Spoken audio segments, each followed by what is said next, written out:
Lecture number 19 अध्याय 2 का ही है ये, विद्युत विभव एवं धारिता। यहाँ पर एक नए टर्म्स को हम आज ले रहे हैं, चालक की विद्युत धारिता, electrical capacity of a conductor. इसको समझने के लिए हम बोलेंगे कि माना कि हमने एक पात्र में पानी लिया है या द्रव लिया है कोई भी, उसमें और द्रव यदि मिलाते जाते हैं तो हम क्या देखते हैं कि द्रव की सतह जो है और बढ़ने लगती है, लेवल उसका बढ़ने लगता है। इसका मतलब क्या है, द्रव ऐड करने पर सतह जो है वो बढ़ती जा रही है। इसी प्रकार यदि किसी चालक की बात करें तो किसी चालक में यदि हम आवेश देते जाएं तो विभव जो है वो उसका बढ़ता जाता है। ठीक उसी प्रकार द्रव यदि और डालते जाए तो उसका तल जो है बढ़ता जाएगा। वैसे किसी कंडक्टर को यदि किसी चालक को हम आवेश देते हैं तो उसका विभव बढ़ता जाता है, या हम सीधे बोल सकते हैं गणितीय रूप में कि आवेश समानुपाती होता है विभव के। इसको कैसे लिखेंगे गणित रूप में, Q is proportional to V and Q is equals to C into V। C यहाँ पर एक नियतांक के जैसे भांति व्यवहार हुआ है, हम अनुपात से हम इक्वल टू साइन में चेंज कर दिए हैं। C एक अनुपात है, नियतांक है, और इस नियतांक का नाम ही है विद्युत धारिता।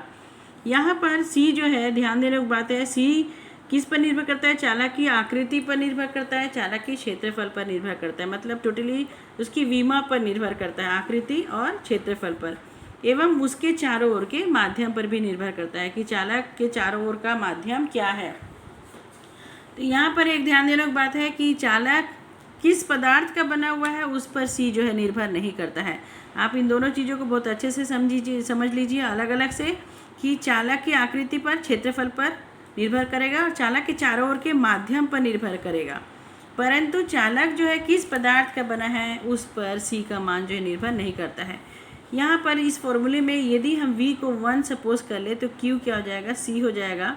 C will be equal to Q, और जो चीज़ हमने यहाँ मैथमेटिकली लिखा है उसी को हम वर्ड्स में बोलेंगे, और बोल करके हम इसकी परिभाषा दे सकते हैं धारिता की, कि किसी चालक की धारिता आवेश के उस आंकिक मान के बराबर होती है जो कि उसके विभव में, उस चालक के विभव में इकाई वृद्धि कर दे। इकाई क्यों बोल रहे हैं, क्योंकि हमने V को 1 लिया हुआ है। तो फिर से मैं इसको रिपीट कर रही हूँ कि किसी चालक की विद्युत धारिता आवेश के उस आंकिक मान के बराबर होती है जो कि उस चालक के विभव में इकाई वृद्धि या एकांक वृद्धि कर दे। तो इस फॉर्मूले से it is very clear from this formula the C is equals to Q upon V। अब हम क्या रखते हैं, इनके मात्रकों को रखते हैं। आप जानते हैं कि इसका Q का SI मात्रक 1 कूलम है और V का मात्रक 1 वोल्ट है, and 1 coulomb upon 1 volt is called 1 farad. मतलब धारिता की इकाई जो है, SI इकाई क्या है, फैराड है। So if both are 1 coulomb upon 1 volt it is called 1 farad. इस प्रकार आप 1 फैराड की भी डेफिनेशन दे सकते हैं कि किसी चालक को 1 कूलम आवेश देने पर उसके विभव में यदि 1 वोल्ट की वृद्धि हो जाए तो उसकी धारिता 1 फैराड कहलाती है। हम क्या कर रहे हैं कि द्रव डाल रहे हैं तो उसके लेवल में वृद्धि हो रही है, इसी प्रकार यहाँ पर आवेश दे रहे हैं तो उसकी विभव में वृद्धि हो रही। तो आप जब परिभाषा लिखेंगे तब भी उसको मेंशन करके लिखेंगे कि किसी चालक को 1 कूलम आवेश देने पर उसके विभव में 1 वोल्ट की यदि वृद्धि हो जाए तो उसकी धारिता 1 फैराड कहलाती है। फैराड के अन्य छोटे छोटे मात्रक और होते हैं। One is micro farad, another is micro farad which is also called pico farad. तो माइक्रो फैराड को म्यू एफ और पीको फैराड को म्यू एफ या पी एफ भी हम बोलते हैं। तो इसका फैराड के साथ क्या संबंध होता है, देखिए अगर 1 microfarad is equals to 10 to the power minus 6 farad. Similarly 1 picofarad और 1 microfarad is 10 to the power minus 12 farad होता है। अब यहाँ तक तो पूरे CGS SI सिस्टम की बात हो गई। अब हम CGS सिस्टम की बात करते हैं। CGS सिस्टम में C is equals to Q upon V। In CGS unit you know that Q किस में लिखते हैं, स्टेट कूलम में लिखते हैं, V को स्टेट वोल्ट में लिखते हैं, and that's why it is 1 state farad हो गया। ठीक है, तो C की CGS यूनिट क्या हो गई, स्टेट फैरड, या जिसको हिंदी में बोलते हैं स्थैत फैरड।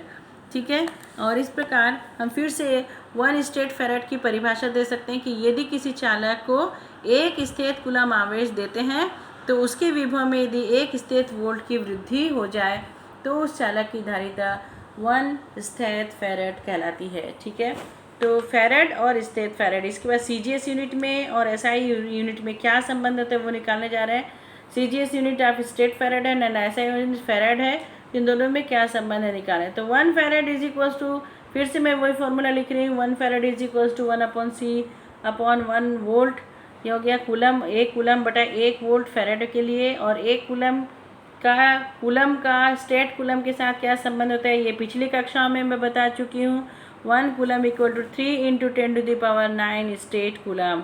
सिमिलरली वोल्ट का स्टेट वोल्ट के साथ क्या संबंध होता है, दैट इज़ 1/300 स्टेट वोल्ट, और ये 300 ऊपर चला जाएगा और 9 और 2 मिलकर क्या हो जाएंगे, 11 हो जाएंगे, and 3 will become now 9 × 10⁻11 state farad. So 1 farad is equals to 9 × 10⁻11 state farad. 1 farad equal to 9 × 10⁻11 state farad. तो फैरड और स्टेट फैरड में संबंध बताइए। एक पॉपुलर क्वेश्चन है, इसको आप बड़ा इजी क्वेश्चन है पर इसको आप सॉल्व करेंगे, याद रखेंगे। इसके बाद आ जाते हैं कि मैंने जो पहले बताया था, एक आपने स्टार मार्क करके मैंने डाला है कि धारिता जो है चालक के पदार्थ पर निर्भर नहीं करती। चालक के चारों ओर का कौन सा मीडियम है, कौन सा माध्यम है, उस पर निर्भर करती है, उसके आकार पर और उसके क्षेत्रफल पर, इस प्रकार की बातों पर निर्भर करती है। जबकि चालक का किस पदार्थ का बना है उस पर निर्भर नहीं करती है। ये एक इम्पोर्टेंट चीज़ है, मैंने इसको स्टार मार्क करके इसलिए डाला है। नेक्स्ट आ जाइए, गोलीय चालक की विद्युत धारिता। अब अपना चालक का शेप कैसा है, गोलाकार है, सो इसलिए इसको बोलते हैं गोलीय चालक की विद्युत धारिता। Capacity of A spherical conductor.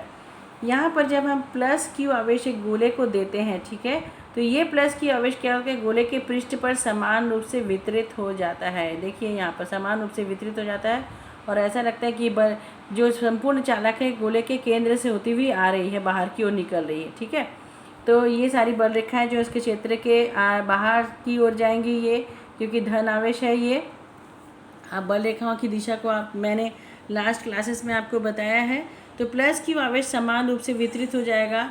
इसका मतलब है कि गोले का यह पृष्ठ जो है समविभव पृष्ठ की भांति कार्य करेगा और इस गोले का केंद्र O है और इस गोले की त्रिज्या जो है वो R है। ऐसा प्रतीत होगा कि सारा जो आवेश जो है या जितनी बल रेखाएं हैं O को सेंटर करते हुए बाहर की ओर आ रही है। अब हम इजीली लिख सकते हैं कि चालक के पृष्ठ पर विभव क्या हो जाएगा। फॉर्मूला आप जानते हैं पहले से, 1/4πε0 Q/R, ठीक है, जहाँ पर ε0 जो है वायु या निर्वात की विद्युतशीलता है। बट आप धारिता वाले फॉर्मूले पे आ जाइए, C = Q/V। इस V का मान को आप रखिए तो 4πε0R, तो C विल बिकम 4πε0R। ये SI सिस्टम में अब सब बात समझ में आ गई कि C समानुपाती होता है R के। ये SI सिस्टम की बात हो रही है, SI सिस्टम में C समानुपाती होता है R के, और 4πε जो है एक कांस्टेंट है, इसलिए हम लिख सकते हैं कि C समानुपाती होता है R के। बट इन CGS सिस्टम आपको मालूम है कि 4πε0 is 1, so V = only Q/R, C = Q/V, Q/R। हमने V का मान को यहाँ पे रखा है। V का मान क्या है, Q/R ओनली, क्योंकि वह 4πε वाला टर्म्स जो है इस पर रहेगा ही नहीं। तो अपने को सिंपल क्या मिलेगा, C = R, ठीक है। तो SI सिस्टम में C समानुपाती होता है, CGS SI सिस्टम में C समानुपाती होता है R, और CGS सिस्टम में C = होता है R। ये थोड़ा सा अंतर है, बहुत स्लाइट डिफरेंस है। SI सिस्टम में C समानुपाती होता है R के, 4πε वाला टर्म्स आ जाता है इसमें, जबकि CGS यूनिट में C समानुपाती होता है R के। अर्थात CGS सिस्टम में किसी गोलीय चालक की धारिता उसके त्रिज्या के बराबर होती है। ये बहुत शॉर्ट क्वेश्चंस में आता है कई बार कि सिद्ध कीजिए कि CGS पद्धति में गोलीय चालक की धारिता उसके त्रिज्या के आंकिक मान जो है धारिता का उसकी त्रिज्या के बराबर होता है। कई बार हम देखते हैं कि न्यूमेरिकल प्रॉब्लम में जहाँ धारिता की आवश्यकता होती है वहाँ धारिता ना देकर त्रिज्या को दे देता है।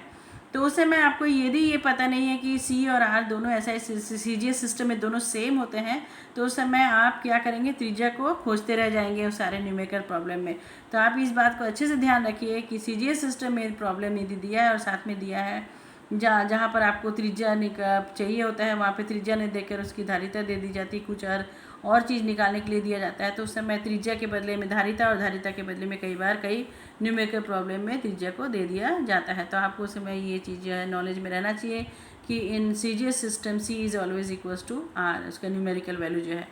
जैसे कि किसी गोली चालक की धारिता यदि 11 है तो इसका सीधा अर्थ है CGS सिस्टम में 11 सेंटीमीटर है, तो गोली चालक की त्रिज्या भी कितनी होगी, 11 सेंटीमीटर होगी। इसके बाद बात करते हैं धारिता को प्रभावित करने वाले कारक factors affecting the capacity of a conductor, पहला कारक है चालक का क्षेत्रफल। हम अब C equal to Q upon V को अब ध्यान में रखेंगे। आपको मालूम था कि A बढ़ाने पर चालक का क्षेत्रफल को बढ़ाने से V का मान कम हो जाता है। ये लास्ट लेक्चर में ये मैं बता चुकी हूँ। क्यों? क्योंकि आवेश जो है दूर दूर हो जाते हैं। एरिया बढ़ जाने से प्रति एकांक क्षेत्रफल पर आवेश का मान कम हो जाता है, इसके कारण विभव का मान कम हो जाता है और इस फॉर्मूले में V कम हो जाएगा तो C का मान बढ़ जाता है। मैंने एरो मार्क से दर्शाने की कोशिश की है कि A बढ़ रहा है, V देखो यहाँ पे कम हो रहा है, V कम हो रहा है तो C यहाँ पर बढ़ रहा है। आ जाइए सेकेंड पॉइंट पर। सेकेंड पॉइंट है आवेशी चालक के समीप अन्य चालक की उपस्थिति। अन्य चालक यदि उपस्थित होता है तो V का मान कम हो जाता है और फलस्वरूप V का मान कम होने से C का मान फिर से बढ़ जाता है। थर्ड पॉइंट है चालक के चारों ओर के माध्यम पर, माना कि K परावैद्युतांक वाला माध्यम है तो नया वाला जो धारिता होगा C डैश मैंने लिया C प्राइम क्या हो जाएगा, पुराने धारिता के K टाइम्स हो जाएगा। अर्थात जो धारिता थी पहले जब माध्यम नहीं था उस समय धारिता C थी, माध्यम आने के पश्चात, माध्यम रखने के पश्चात उसकी धारिता जो है K गुना बढ़ जाएगी। तो परावैद्युतांक कितना है, K है तो K टाइम्स बढ़ जाता है। सीधी बात क्या है, चालक के चारों ओर माध्यम रखने पर उसकी जो धारिता है वह K टाइम्स बढ़ जाती है। इसके बाद नेक्स्ट चीज आते हैं असंधारित्र का सिद्धांत। संधारित्र क्या है, एक टेक्निक है, वह युक्ति है जिसके द्वारा किसी चालक के आकार या आयतन में बिना परिवर्तन किए उसकी विद्युत धारिता बढ़ाई जा सकती है। ठीक है, अब इस चीज़ को समझ लीजिए कि इसका मतलब क्या है कि यहाँ पर देखो हमको A इंक्रीज करना है तब जाके V डिक्रीज होगा और V डिक्रीज होगा तब जाके C बढ़ेगा, धारिता बढ़ेगी। धारिता को बढ़ाने का क्या उपाय है, धारिता को बढ़ाने का एक सिंपल उपाय आप यहाँ से देख रहे हैं कि आप A को बढ़ाइए, मतलब चालक के क्षेत्रफल को बढ़ाइए। मतलब चालक का क्षेत्रफल बढ़ेगा मतलब चालक का साइज भी बढ़ जाएगा। तो एक हद तक हम किसी चालक के साइज को बढ़ा करके उसके कैपेसिटी को बढ़ा सकते हैं। तो ये इतना पॉसिबल, एक लिमिट के बाद ये पॉसिबल नहीं है। तो इसके लिए हम एक नया उपाय यहाँ पर किए हैं और वो उपाय क्या है, हमने साफ इसमें लिखा है कि जिसके द्वारा किसी चालक के आकार या आयतन में उसके विमा में बिल्कुल परिवर्तन नहीं कर रहे हैं, बिना परिवर्तन किए हम उसकी विद्युत धारिता को C को हम बढ़ा सकते हैं। और इसका सबसे सिंपल उपाय, इसको और हम लोग डिटेल्स में अन्य चैप्टर में, आगे के चैप्टर में पढ़ेंगे कि माना कि देखिए पॉजिटिवली चार्ज एक छड़ है, हमने A नाम दिया है, इसके सामने हम दूसरे पदार्थ को रखते हैं B, दूसरे छड़ को रख रहे हैं। तो इसके दो पार्ट हैं, इसके दो सतह में है, ये पूरा टोटली ये पॉजिटिव चार्ज है। तो वह सतह, इस चालक की वह सतह जो इस सतह के पास है, तो ये वाली सतह पास है, यहाँ पर देखिए ऑपोजिट चार्ज जो है प्रेरित हो जाएगा। ये वर्ड मैं बोल रही हूँ, प्रेरित मैं इसलिए बोल रही हूँ क्योंकि देखिए A चालक का और B चालक का, इन दोनों का आपस में कोई फिजिकल कांटेक्ट नहीं है, केवल आपने पास में इसको ला करके रखा है। तो इसका वह सतह जो कि चालक के समीप है, A के समीप है, वो विपरीत आवेशित हो जाते हैं, विपरीत चार्ज से आवेशित हो जाते हैं, विपरीत आवेश आ जाता है। और बाहर की सतह पर फिर से जैसे कि ये प्लस है, इधर के सामने वाला माइनस हो गया, बाहर की सतह जो है प्लस हो गया। ठीक है, तो इस माइनस के कारण इसका जो पॉजिटिविटी जो है वो कम होते जाएगा। ये क्या करेगा, इसके विभव को कम करने का प्रयास करेगा। तो ये दूरी जितनी कम होती जाएगी प्रभाव जो है उतना ही ज़्यादा पड़ता जाएगा, मतलब V का मान उतना ही कम होते जाएगा। इस दूरी को बढ़ाते जाएंगे तो V के मान में कमी होगी पर पहले से कम कमी होगी। तो ये दूरी पर निर्भर करता है, आप इसको और पास ले आएंगे तो विभव का मान और कम होते जाएगा। अब हम क्या चाहते हैं कि ये पॉजिटिविटी को हम क्या करते हैं, पूरा का पूरा गायब कर देते हैं। कैसे, इस छड़ के बाहरी सतह को, बाहरी पृष्ठ को हम क्या कर देते हैं, पृथ्वीकृत कर दे रहे हैं, अर्थ के साथ कनेक्ट कर दे रहे हैं, जिससे क्या होगा, पूरा पॉजिटिव चार्ज जो है वो अर्थ पे चला गया। अब क्या बचा, केवल निगेटिव चार्ज बचा, जो कि V के प्रभाव को काफ़ी, इस A के पॉजिटिविटी को काफ़ी कम कर देता है। अब इस प्रकार हम देखते हैं कि विभव V का मान जो है कम हो जाता है, और आप अच्छे से जानते हैं कि V का मान कम हो जाता है तो C का मान ऑटोमेटिकली बढ़ जाता है। तो ये जो प्रेरण की घटना हुई, इसको हम एक प्रेरण वाले चैप्टर में बहुत डिटेल्स में जाएंगे इसमें। इसके बाद नेक्स्ट देखिए कि C is equal to Q upon V से when V is less than C will increase. आपको सीधा आपको ये पता है। और धारिता को इस प्रकार के चिन्ह से दर्शाते हैं, दो पैरेलल ऐसे प्लेट्स हैं और इस प्रकार से हम धारिता को दर्शाते हैं। माना कि प्लेट A पे प्लस की आवेश देने से ए में हमने प्लस क्यू आवेश दिया तो उसका विभव V1 हो गया, और बी में प्रेरित माइनस क्यू आवेश के कारण उसका विभव जो है V2 हो गया। प्रेरित हुआ, ये आपको ये वर्ड बिल्कुल डेफिनेटली आपको लिखना है, प्रेरित हुआ। तो ए को प्लस क्यू देने से विभव V1 और माइनस क्यू आवेश देने से इसका विभव V2 हो गया। इस पर प्लस क्यू आवेश, इस पर माइनस क्यू है, ये V1 है इसलिए इसको ये V2 है। ए तथा बी प्लेटों के मध्य जो विभवांतर होगा ये वेरी सिंपल कि V1 माइनस V2 होगा, इसलिए संधारित्र की धारिता इस केस में क्या हो जाएगी, C is equals to Q upon V1 minus V2। फिर से यहाँ पर if V1 minus V2 is 1 तो C will be equal to Q। आप इस जिस चीज़ को यहाँ पे गणित रूप में किया है उसको आप वर्ड्स में लिखिए कि किसी संधारित्र की धारिता उस आवेश के आंकिक मान के बराबर होता है जो पृथक्कृत प्लेटों को देने पर दोनों प्लेटों के मध्य उत्पन्न विभवांतर में इकाई वृद्धि कर दे। दोनों प्लेटों के बीच में जो विभवांतर है उसमें एक वृद्धि कर दे। तो C जो है उस Q के बराबर होता है जिसको दो अलग अलग पृथक्कृत प्लेट को देने पर उन दोनों प्लेटों के मध्य जो विभवांतर है उसमें कितनी वृद्धि कर दे, एक वृद्धि कर दे, इकाई वृद्धि कर दे। तो इस प्रकार हम संधारित्र की धारिता को यहाँ पे परिभाषित कर रहे हैं। देखिए आप पहले वाला जो परिभाषा है इस परिभाषा से अलग है, ये संधारित्र की धारिता की परिभाषा है। नेक्स्ट आ जाते हैं संधारित्र की धारिता को प्रभावित करने वाले कारक पर। पहला कारक है प्लेटों के क्षेत्रफल पर। यदि हम प्लेट के क्षेत्रफल बढ़ाएंगे तो धारिता भी बढ़ेगा, मतलब C समानुपाती होता है A के। आप इसको थोड़ा सा वर्ड में भी एक्सप्लेन करेंगे लिखते समय आंसर। दोनों प्लेटों के मध्य दूरी पर D पर, मैंने शुरू में बताया कि जितना D कम होगा धारिता उतनी ज़्यादा होगी। तो D जो है, D कम होने से C बढ़ेगा, मतलब C व्युत्क्रमानुपाती होता है D के। थर्ड पॉइंट है प्लेटों के बीच में माध्यम होने पर।